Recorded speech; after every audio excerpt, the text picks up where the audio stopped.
no interest in. It is the app that is revolutionizing the tech world and beyond. ChatGPT is one of the fastest growing apps on the market.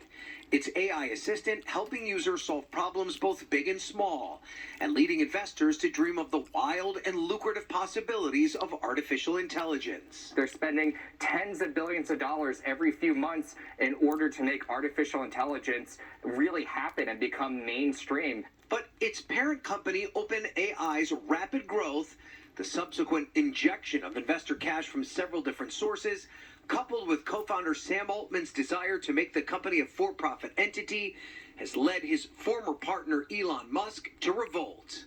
Musk has filed a lawsuit to slow or outright block the company's transformation. And now he's taking that feud a step further, offering close to $100 billion to take control of the company.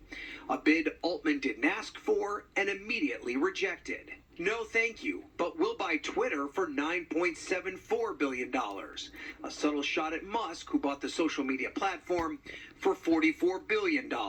Musk returned fire, calling Altman Scam Altman and a swindler. Musk's bid to take control of OpenAI comes at the same time he's enjoyed immense influence over the Trump White House. I've had a great help with Elon Musk, who's been terrific. But Trump has not been afraid to keep Altman close, hosting him at the White House to announce a $100 billion investment in AI infrastructure across the U.S. We wouldn't be able to do this without you, Mr. President. A rivalry that Trump seems to be willing to encourage. These two men, while they're rivals and big competitors and former business partners, they're also fighting for the affections of the President of the United States. And in his offer to buy OpenAI, Musk's attorney promises the billionaire will return the company back to its core mission with a pledge to make it open source, nonprofit, and a, quote, safety-focused force for good that it once was. Peter? For now, a Tech Titan showdown. Ryan Nobles with the latest. Ryan, thank you. Got good news this morning for kids with mild peanut allergies. A new study from the National Institutes of Health demonstrates that children may be able to overcome their allergies by eating increasing amounts of peanut butter at home. NBC medical contributor Dr. Natalie Azar is looking at the details with us. This sounds good, but we need a warning. Don't you try this at home. Right. Correct. Explain how this study worked. It was done with the care of a physician. It absolutely was. So the researchers were specifically interested in looking if you gradually increase exposure to store-bought peanut butter, could you actually sensitize kids to peanut butter, and would that benefit be sustained? The way they conducted the study, the kids were ages 4 to 14, and what they did was they started with the tiniest amount, a half a teaspoon of peanut butter, and this was given in the doctor's office. They took that dose, and then every 8 weeks, the dose was incrementally increased.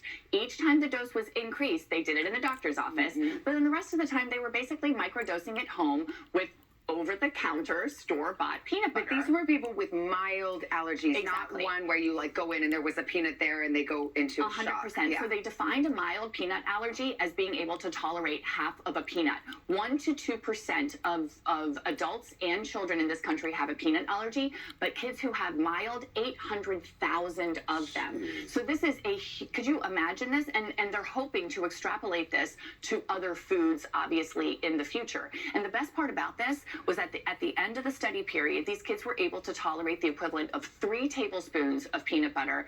And then they did this little washout period where then they didn't expose them for 8 weeks and re-challenged them, and it was sustained in the vast majority of them. This is how it is as a parent, right? When you have a friend over, you have to go through those bottom line questions as they arrive to make sure we don't put anything in front of them in the house. So in particular, it's these people with those sort of mild allergies that can benefit best. Right, because right now there really isn't anything available if you have a mild allergy. If you have a severe allergy, yes, there are prescription medicines, there's oral immunotherapy, but this is a huge, sort of target. It's just enough to trigger tolerance, but not trigger an allergic reaction. It's really like the beauty of immunology at work here. Yeah. It's really cool. And the fact that it stayed with it.